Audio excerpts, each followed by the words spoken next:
We're almost gone. Some say we're already gone. But we're not done just yet.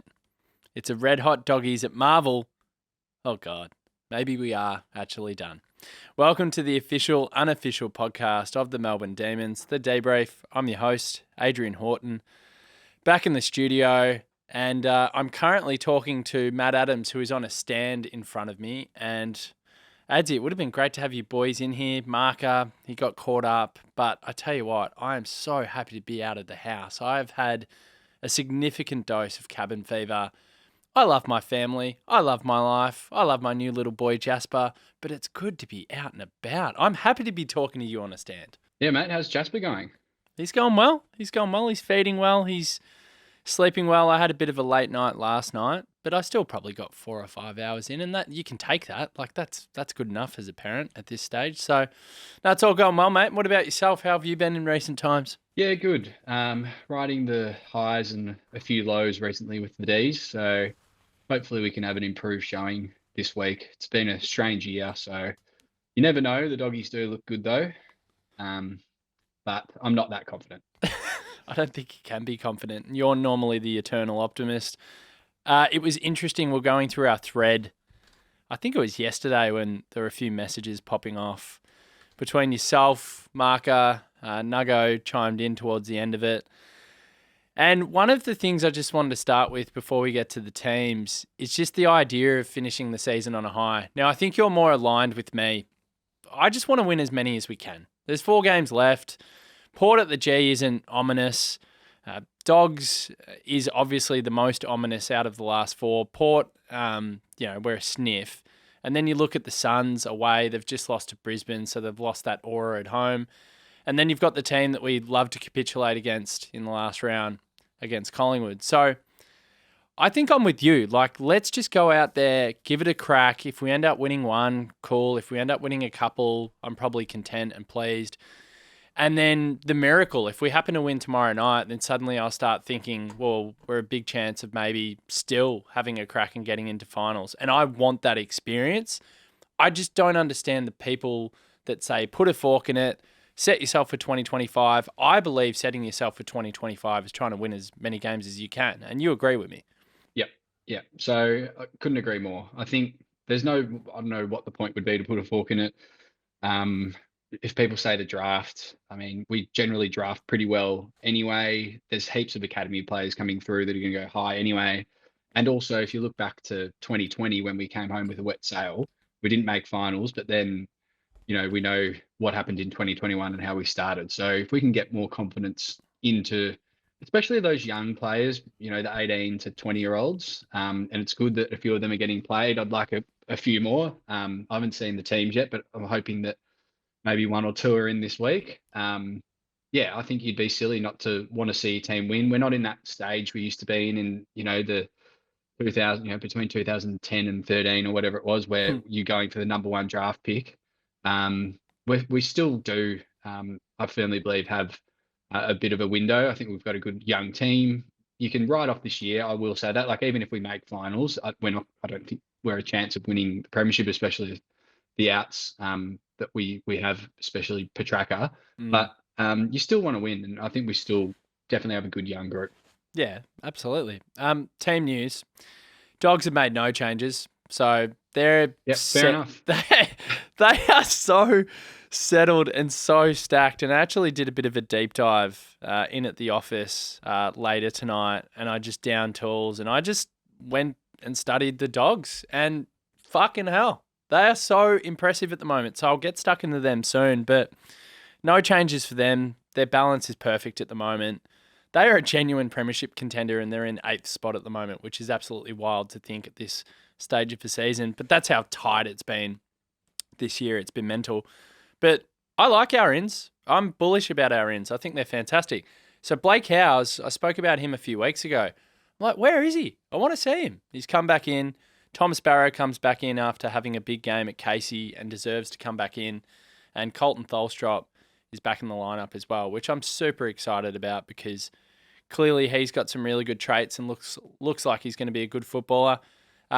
Caleb Windsor going out sucks, like big time, because I was super pumped to watch him, and I think you're a medallion club tomorrow night like I am, Adzy, and I was just looking forward to seeing him running up and down on the wing. He got a really good vantage point on level 2, so won't be Yep. doing that tomorrow night because he's not playing. Jack Billings and Bailey Laurie have both been admitted, so no real surprises there. There's a small part of me that feels sorry for Bailey Laurie because I thought he actually showed a little bit last week. But in saying that, I'd rather see a Tom Sparrow, a Colt come in, and I would love to see what Blake Howes can do again because I thought his early season form was impressive and then he waned and got dropped and had to go back to Casey. And I'm just happy and pleased that he's back in the lineup and hopefully he can stay in the team for the next 3 to 4 weeks. What do you make of those changes? I think they're pretty good. Yeah, I don't mind them. There's one name that's probably missing, but just looking at the team, I'm not sure who would go out. But I really want to see Kynan Brown have another run around. Well, I think, what have we given him? 11 minutes or something. And he's had 24 tackles a couple of weeks ago in the reserves. Like, I just feel like Goodwin sometimes says to these players that they have to do something absolutely outrageous, and 24 tackles wasn't enough to get in the team. And then he probably has a few favourites that might just come back in. Tom Sparrow, like, credit to him, had an amazing game by the looks of it. I saw a highlight of one of his tackles, which was bone crushing, which looked good.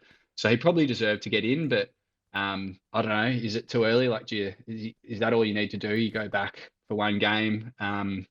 Blake Howes doesn't really bother me. It'd be good to see him. He's still young as well. I love Colts. And then just onto your point about Caleb Windsor, yeah, it sucks. I don't know the extent of that injury. You probably know more than me, but hopefully I'm not too sure, is he out for the year? Yeah. And do you know what? I was just looking, I saw Billings is out, which is, I think most people would agree with, but we're back at his old home ground. I don't know. Maybe he could have given something there, but yeah, it's probably good we're not seeing him run around. But overall, changes are fine. But looking at the Dogs team, just, yeah. I Jesus. know. It's mental. They look so stacked. The form that some of their players are in as well. Yeah. Probably most notable being the Bont and Jamara. Jamara is starting to look like a superstar, and he's peaking at the right time. So, yep, it's going to be a very hard game. They've got a pretty tall forward line too, Norton and Sam Darcy. So we're going to have I don't know. I'm just looking at our list now, like, fuck, we almost look fucked. We'll see how we go. I agree. So I'll take you through it, and it's a perfect segue. We'll go to Jamara, Norton and Darcy. So we'll start there and then we'll talk about the midfield and we can talk about their defensive setup and what Rory Lobb has done in recent weeks. He's been unbelievable since he's gone behind the ball. So Jamara, he's 197 centimetres. He's arguably the best player in the comp in the last month. His form has been psychotic. I love watching him play. I'm actually super excited to see him in the flesh tomorrow night, funnily enough. And there are a few Dogs players that I'm looking forward to watching. I know it sounds silly. I'm sure once the ball gets bounced, I'll hate every single one of them. But leading into the game, I'm kind of excited about the prospect of watching who might be the best player in the comp in the next few years. Like, that's how high Jamara's ceiling is. Norton, back in a little bit of form, 195 centimetres. This freaked me out. I didn't even realise, Adzy, and I don't know if you're aware of it, but Sam Darcy's 208 centimetres. Yeah, he's huge. And he looks unbelievable as well. Like, what? He's 208. Yeah. And he goes forward. Does he predominantly play forward? He does, doesn't he, at the moment? Because they got English in the ruck. Yeah, bit of a mix. And he's great forward, and he's nimble for 208. I'm like, what? I was staggered. I thought he was 200 or 202 at a stretch. He's 208, and the way that he moves is just fucking stupid. It's amazing. Yeah. So it begs the question, right? Jamara, Norton, Darcy, who plays on who? Like, is it Stephen May or T-Mac obviously go to a Norton and a Jamara? Who plays on... Like, I'm baffled to figure it out because we always talk about getting Jake Lever off the chain so he can intercept.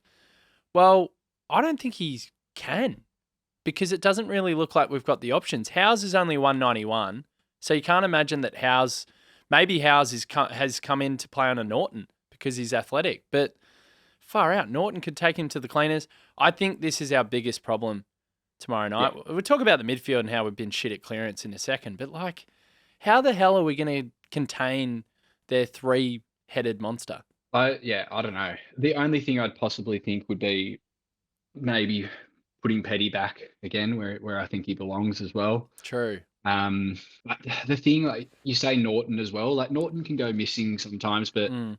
he's so damaging aerially. So he's such a great mark, which is always a danger. And then Damara just moves so well. He's quick and he's just a freak. So I think it will have to be. We'll have to do like a sort of zone. I'm not too sure how it's going to work, but yeah, I have no idea. Especially then throw Sam Darcy into the mix.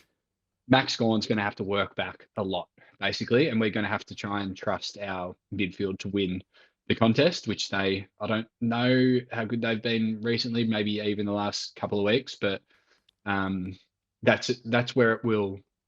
If we're going to get close, we have to dominate the midfield clearance because Have to. if they start bombing it in and they have all those names that you just went through, Yeah.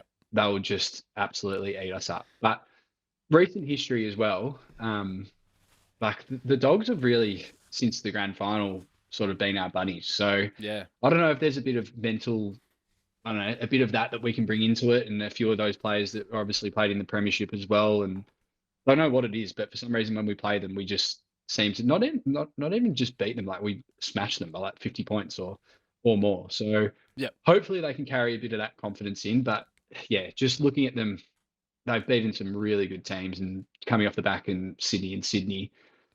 Oh God, it's scary. So Yeah. as I said at the start, it's a weird year. It's a really strange year. So anything can happen. It's a strange year, but you're right. The Dogs have beaten Carlton, and they beat them well. Like, they thoroughly deserve to beat them. They put 100 points on them. They then beat Geelong in the wet. They could have won by 10 plus, 12 plus goals if they'd taken all of their opportunities. They absolutely pulverised them. And then last week, the scoreboard flattered Sydney. That was another 10 goal, 70 point plus win in my eyes. They demolished Sydney. So look at their form line. Their form line is stupid. Best in the comp. And look, it's obvious that they're absolutely humming, but I agree with you, and I lean into that bogey side thing.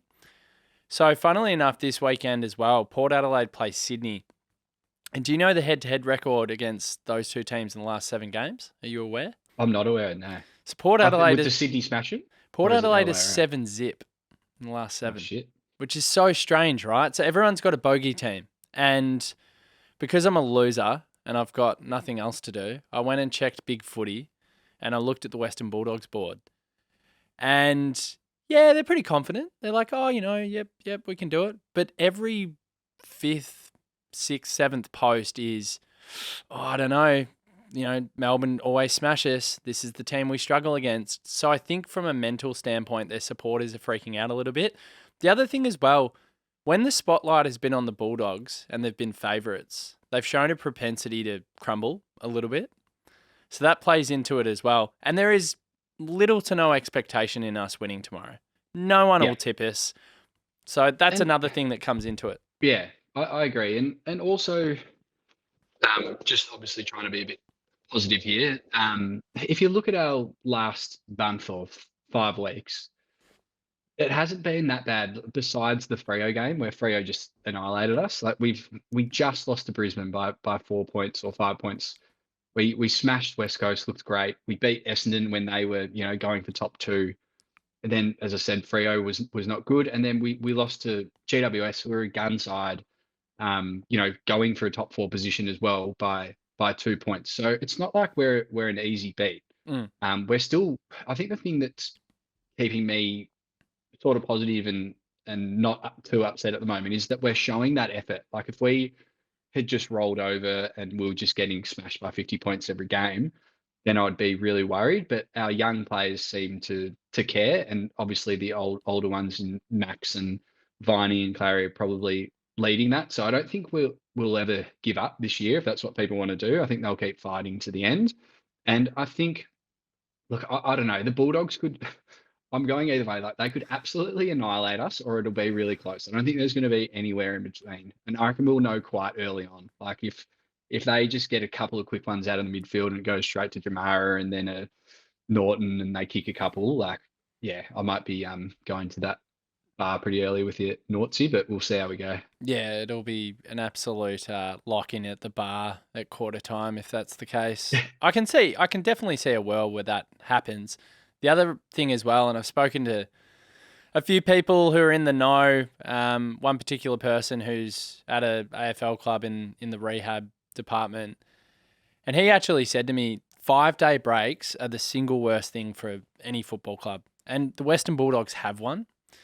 And it was funny when I was watching the Carlton Port game. One of my best mates, David Cooper, said, you have to tip Port. You have to tip Port. And I'm like, oh, I can't do it. And I cowarded out of it, if that's a terminology. Just purely because I was like, oh, Carlton have got too much class. Now, if you go back and look at it, basically the teams that are off the 5-day breaks, this is a really simple summation, but they try to kill the game as quickly as they can. And Carlton tried to do that. They literally just went out there and went, all right, we've just got to go all balls in the second quarter and we've just got to fucking get it done. And they almost got it done. They almost got it out to a 6-7 plus goal lead at halftime, but Port were just close enough. And they reeled them in. Now, it doesn't make a huge difference for us given the fact we're only off a 6-dayer, but apparently it does. But they travelled as well. True. And they've had a grueling schedule, which I've spoken about, and they've been banged up. And you couldn't sit here and tell me that we really put a lot of time and energy into that Freo performance when we travelled away a couple of weeks ago. Like, we had a lot left in the tank. We were soft that day. So the thing to me is I think there will be some effect with the 5-day break with the Bulldogs and just the fact that they've thrown the kitchen sink at these 3 really decent teams in recent times. I think that has to come into it. So maybe they try to blow us away as early as they can, and we're just sitting at the bar at quarter time, as I've said. But I think there's a bit of a watch on that 5-day break thing. I want to get to your point around the midfield because I think you're absolutely spot on. Our clearance game this year is, I couldn't believe it. It is horrific. So we're 16th in the comp for centre clearances. We're 17th in the comp for stoppage clearances. So we're just an absolutely almost rock bottom clearance side this year, and it's hurt us. The Dogs are 8th for centre clearance, and they're 4th in the comp for stoppage clearances. So the very, very, very obvious thing is we have to at least break even in that battle. If they get too much ball out of the middle and get that supply into their forward line, as you said, we are stuffed. We have no chance if that happens. Yeah, completely agree. And that being 16th has rattled me a little bit. Like, I don't know what's happened there, really. Like, I know Clary has been obviously down on his usual form, but in saying that, still hasn't been that bad. It's just how highly everyone, rates him. But Yeah. not too sure, like, what's going on there, why it has dropped off so much. But just staying on Clary quickly as well, he did look pretty good last week. So hopefully he can get that clearance. And I still think those boys like you, Clary, and it's such a shame Track can't be there. And the Dogs would be so happy because he'd give them nightmares.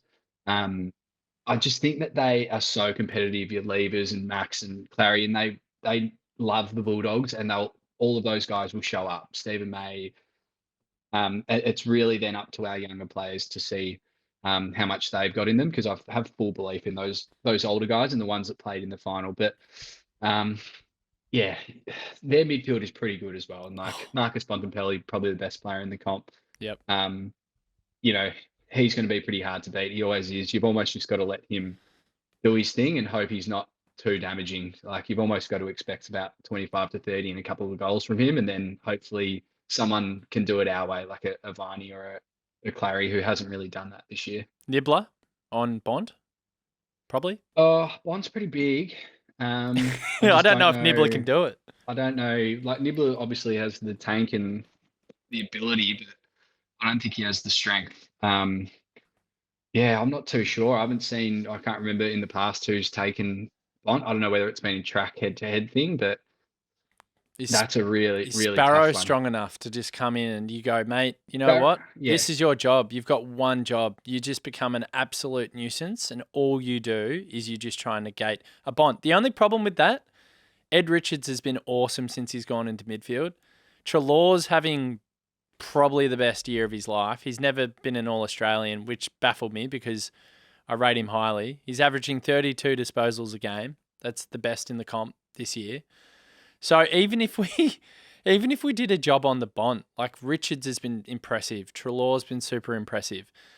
And I almost reckon you've got to stop Libba. But in negating Libba, it's pretty obvious, isn't it? You just tell Viney, hey, here's your job. You've got to try and win clearance, but you've also got to try and stop Libba. And it's the second best year that Libba's had from clearance. So that's another job. I think that's actually what we did in round one. Whenever I think it was round one when we played them, is we actually, I think it was, we chose Libba over Bont to target just because he's so good in the clearance.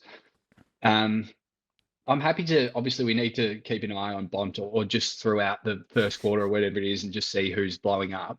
But for us to win, we need to back in our stars and just try and beat them in the contest. That's it. It's because so dream.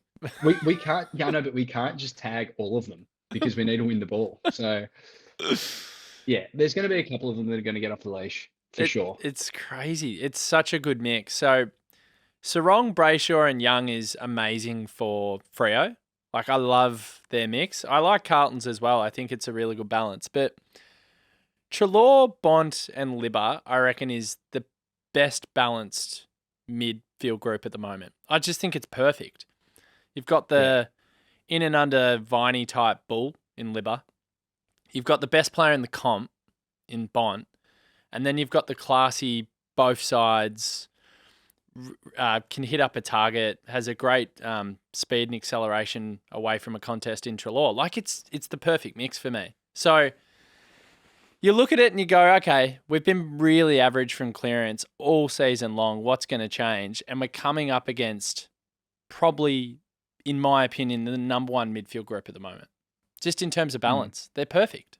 Yeah, I mean, we're pretty fucked, aren't we? When you look at their forward line and their midfield, if we somehow won, there's going to be a few players that have just had absolute blinders from us. Like, it's the only way that we can do it. It's not a game where a few players can be a little bit sloppy. Like, everything needs to go to plan.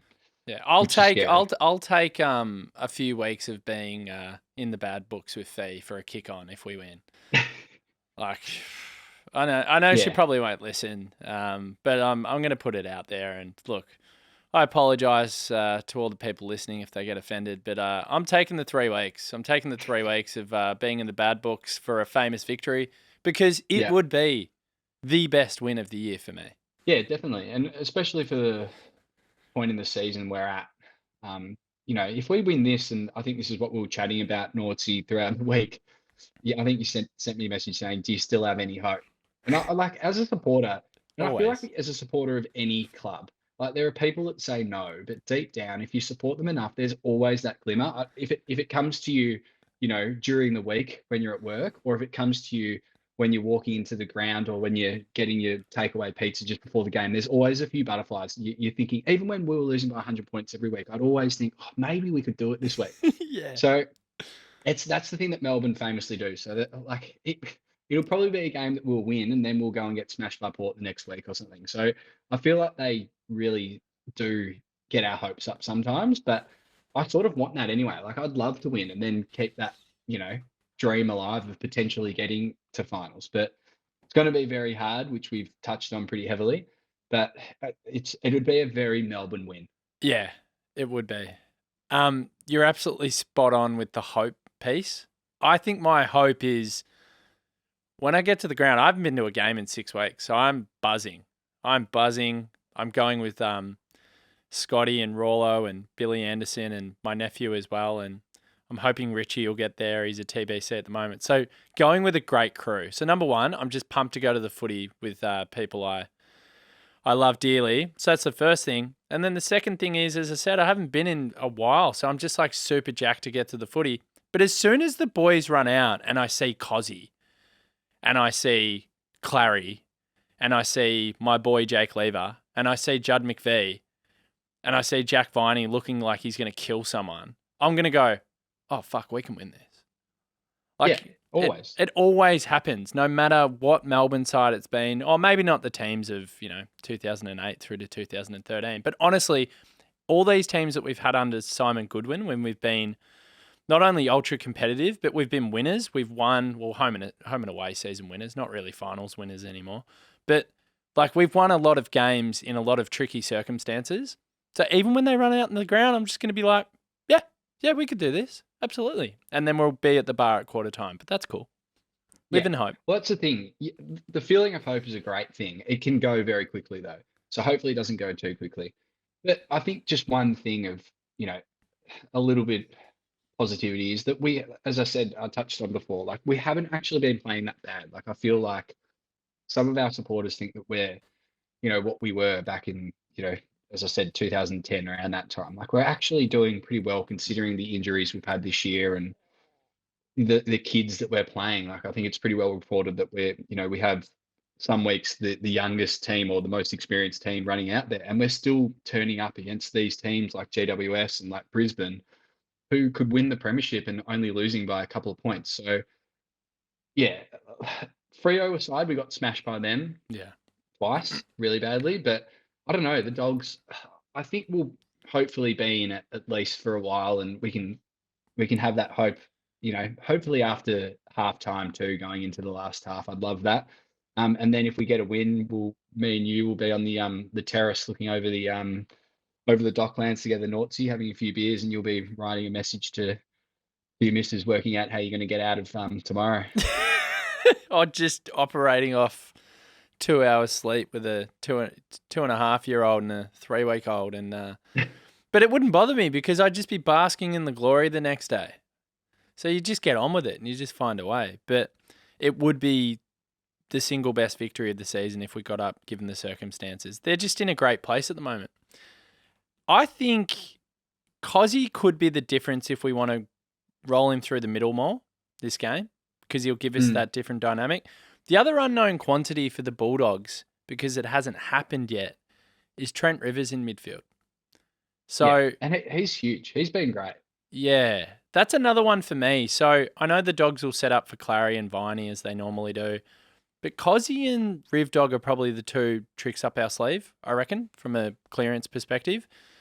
Yep. The other thing as well, just winning clearance on the small, tighter ground at Marvel is everything, because with the 666, if they're running hot, it is go to quarter time. Go to the bar at quarter time, because will be no chance. And the other player I haven't really spoken about, we talked about all their tools, but Cody Waitman scares me a bit. And I don't know, is Jake Riley Bowie... West as well. Oh my God, I forgot about Riley West. My God. So is Jake Bowie capable of negating one of them? And then it has to be Chris. Like Judd McVie has to do a job on one of them. Well, yeah, have full faith in Judd. Bow Wow, Jake not so Bowie, much. yeah, he's been pretty poor form for a while now. But yeah, probably not. Their forward line is just amazing. I know. Looking at it. The only thing possibly is that their back line isn't great. I know Rory Lobb's been in good form. But besides him, it does, like, our back line is considerably better than theirs, I think. I think So we still do have a bit of danger up forward. Rue has put together a good second half of the season. He could be dangerous. We know Bailey Fritsch is always dangerous, and then Cozzy is obviously the X factor. He's the person that can single handedly win a game. Like if he comes out and kicks 3-4 goals, generally we'll be in the game or we'll go very close to winning it. So Cozzy's the one, isn't he? It's obvious. Yeah, and I think he's probably the one on paper that has the upper hand. Like if you look everywhere else around the ground, what we've discussed with the mids and their forward line, we look like we're in trouble. But yeah, I think Cozzy is the one that could probably break it open. And also like Melksham, if he pushes up the ground a little bit and creates some play with his great kicking skills as well. I think we've really liked having him back in. He's splitting teams open. He probably just doesn't get it quite enough at the moment. He's obviously coming back from a bad knee injury, but I feel like we look so much better with him in the team. If we had like Track fit and playing and Clary playing to what he usually did, like we'd still be so good. So We would have won I those think, 2 games, Adzy. That's the difference. If Track was fit and Clary was to the level that you're speaking about, I think you've probably won the Lions game. I think you've probably won the Giants game. And we're probably sitting in a position of, I don't know, 5th, 6th, 7th on the ladder. Dogs are in 8th. We're above them. Like, that's where yeah, we potentially be. Like, that's a realistic picture of where I think we would yeah, stand. definitely, especially with Track. He's probably makes us a four, almost 5 goal better team. Mm. He kicks them himself. He wins it all. He like, what about the game against Carlton, where he literally off his own boot just almost won the game for us? Probably close to the game of the year from an individual. I mean, I'm biased, but that was amazing. So we're It's like missing him so Bont. It's much. like Bont. Like I Yeah, know they're stacked and they've got players everywhere, but take Bont out. Like Clary's got leadership written all over him. He is a leader. Bont's a great leader. But, Bont's a great player. Bont's the number 1 player in the comp, but how many people do you hear opposition fans saying, I reckon Petrarca's the second best or the third best, or at least at a minimum he's a top 5 player in the league? That's how people I think. speak about him. Yeah, I think most people would say that he'd be a top 5 player at least in the comp. Yeah. I think that's pretty well known, isn't it? Yeah, absolutely. So Yeah. that's my point. Like you take him out of the lineup, Bont out of the Bulldogs, and suddenly they're a completely Oh yeah, different exactly. proposition. Same as like take Cripps out of Carlton. Yep. It makes it hard. So I think that's probably where, and like speaking to Marker, where it can get a little bit deflating this year as a Melbourne supporter. I think when he went down, and it happened to be against Collingwood again, and the season was over, like his season, I think everyone knew how important he is, and it almost put a line through us for winning a premiership. I feel like if you're going to win a premiership, you need your star player to be in the team. Yeah. So that's probably why everyone's a little bit deflated as well. Yeah, there is a bit of doom and gloom around the supporter base at the moment. There's no doubt about it. I'm proud of the fight. I'm proud of how gritty we've been. We've had a crack. We could have fallen over and done diddly squat in the last 5 or 6 weeks. We've only done that once against Freo. That's been the only one out of the past 6 games that we've royally not been in it. All the other games with either won or been right in the hunt. And I'm actually proud of that because we could have just fallen away, and we haven't fallen away. Teams that have fallen away it's hilarious. You look at Essendon. Like, Yeah. they've imploded. They've capitulated again. Like, it's an absolute nightmare. Whereas I look at our club and I go, you know what? They've shown some fight. They've got a bit of ticker, and I would hate for us to just put the queue in the rack in the next 4 weeks. And I don't think it's possible because I don't think that's the DNA of this team anymore. Like, But also, like, sorry to cut you off, but mm, why would you? Like, if you look at the ladder, I think what are we still 4 points out of the 8? Like, yeah, it's not like we're right down the bottom. Like, why would you just give up? It just makes no sense at all. And then that just brings no confidence into your young players. And that's probably one of the most important things is you've got guys running around like Tajwa Woden, Judd McVee's obviously he's played a fair few games now, but Colton and when Kine and Brown and stuff, start getting the team a little bit more, you want them to be in a winning culture. You don't want them to be losing. So they want to go into preseason next year and think they're a good team. Because if our senior players just roll over and they're like, oh, season's done, that's not a very good look. no, you're spot on. Just Dogs backline before we go to how we can win it and predictions, and we'll start to wrap. So Jones, Karmas, and Lobb, they've been really good. Tall, very good. But I think the big thing for me is Harrison Petty obviously can't kick a goal. He's kicked 614 this season, which is just atrocious. Now, we know he's had a dodgy interrupter preseason, and I'm the same as you. I hope he goes behind the ball, and I think he eventually will, and that's why we've re-signed him, and he's committed to the club, so good on him, and I'm happy about that. But I reckon Petty just makes Jones accountable.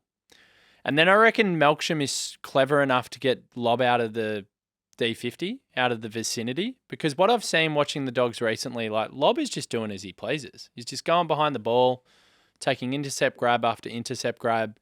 Melk loves that shit. Like he eats that up for breakfast. So I think he is such a clever player that he'll lure him out of the D50.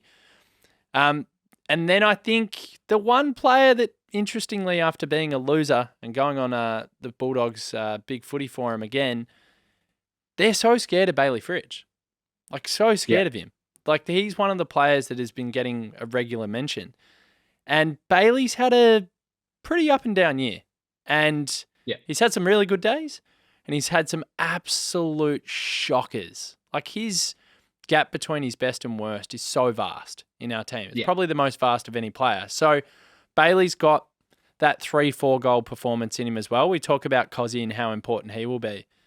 But I just reckon Bailey's the one as well. Like, we haven't seen him really go nuts recently. He's probably, obviously, a very different player, but similar to what we were talking about with Cozzy. Like, he can flip a game himself as well. Bebe when he's on. But then you're right. Like, when he goes missing, he is so missing. Like, won't touch the ball for a half type thing. Yeah. And we saw, I think, late last year, him against, was it Sydney? He kicked 5 or 6 goals when he just come back from injury and basically turned that whole game and won the game for us. So we definitely do have those stars within our forward line and within our team. We just need them to fire, and then it'll be really close. Yeah, and the other thing for me is please don't make Disco the sub again. So Disco, very athletic. Karmas is super athletic. Karmas has been building and building and building, but Daniel Turner is the perfect player that can compete and negate him as well. Yeah, and just looking at how tall they are as well, like there's a reason why we've brought in Blake Howes as well, who's probably more medium sized but not small, and then you've got Taj on the bench and Colton. So I would hopefully think that they would select maybe Woden as the sub and then keep those talls in the team, because their forward line's just fucked. Like, but Sam Darcy. Who plays? So Lockie Hunter didn't come in, and there was a few people saying, "Oh, he's played 199 games. He's going to get his 200th against the Bulldogs. Like, well done. Give him his farewell game. See you later." Well, we didn't give it to him because clearly we're not into sentiment. I don't mind that. I back that from the club. But who plays on the wing for Windsor? I was thinking it might even be Taj Woden and Colt might be the sub, just purely because Colt's performance against Fremantle was not great, and he got subbed out of that game and he was pretty emotional and upset about it. So maybe they bring him in as the sub again.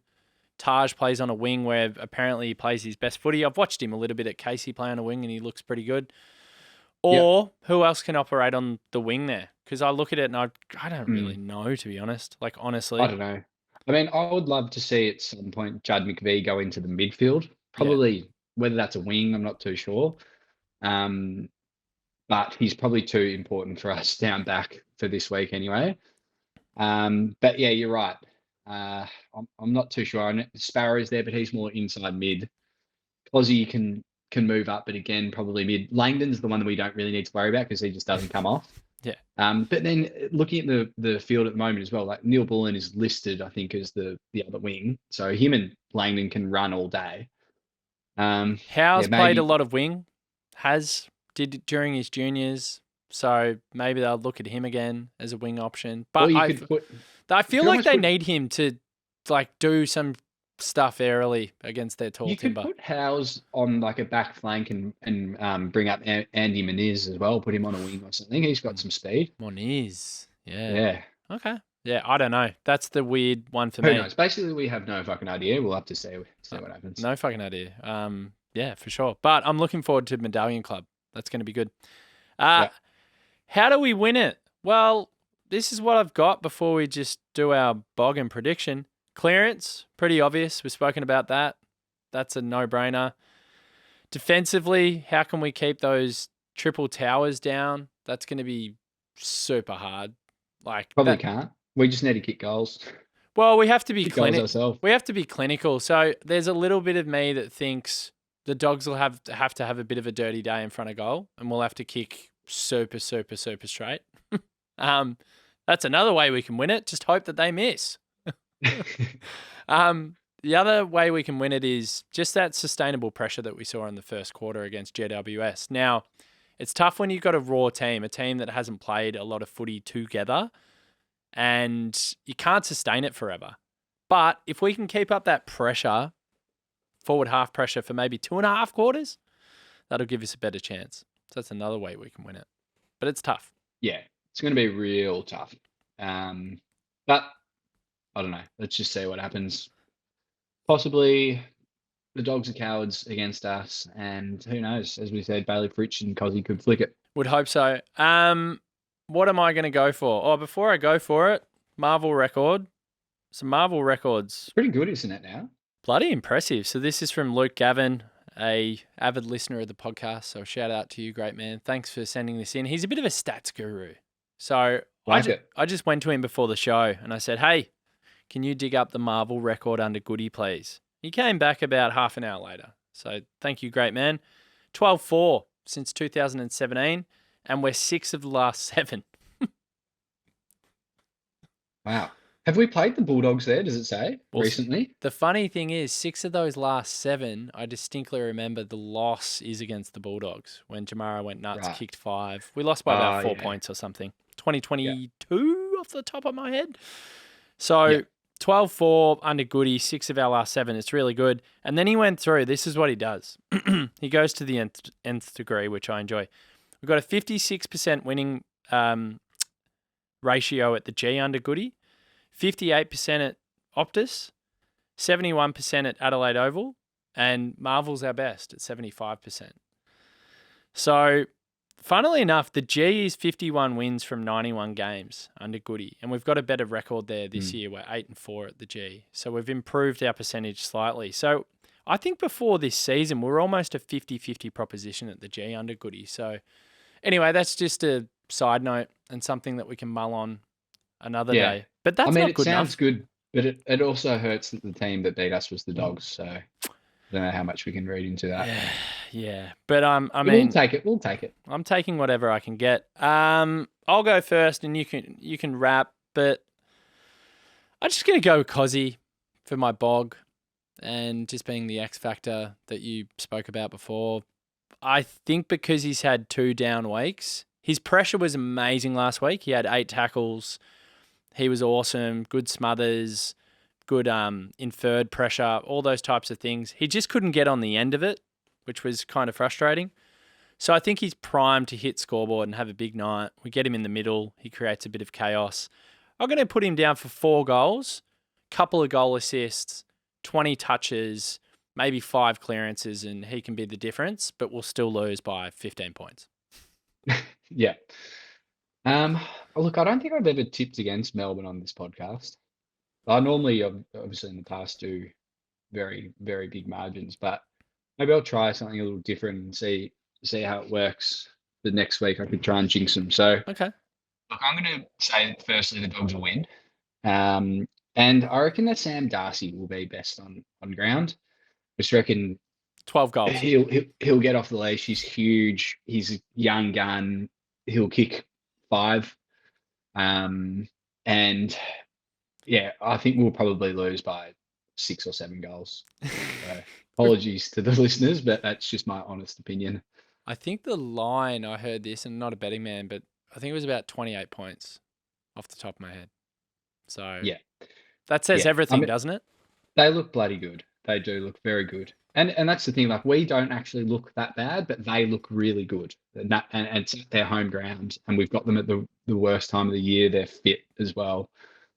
So, yeah. When will the game be done? Like, when will there be a fork in it? When will you and I be at the bar? I reckon we'll hang around for a bit.